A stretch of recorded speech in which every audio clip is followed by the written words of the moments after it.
আজ বিজেপির দলীয় কর্মসূচিকে কেন্দ্র করে আক্রমণাত্মক হয়ে রীতিমতো ধরা দিয়েছে তিপ্রামথা কর্মী সমর্থকরা, যেখানে বিজেপির পক্ষ থেকে বস্ত্র বিতরণ অনুষ্ঠানের আয়োজন করা হয় হেজামারাতে, এবং সেই বস্ত্র বিতরণ কিংবা সেই দলীয় কর্মসূচিতে মথা কর্মীরা হঠাৎ করে চড়াও হয় বিজেপি কর্মী সমর্থকদের উপর, রীতিমতো আক্রমণ হানে তারা।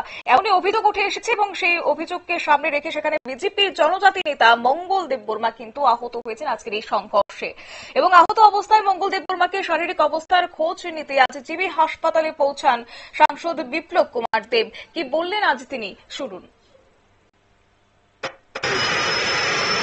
সেটা না স্থানীয় বিধায়ক করিয়েছে না বিজেপি করেছে, এই ধরনের কিছু মানে যেটা বলে সমাজযোগী সুযোগ খোঁজে কোথায় এগুলো করে নিজেদের বক্তব্য। তো আমি কথা বলেছি তাদের কিভাবে স্বাস্থ্য করা যায় সে বিষয়ে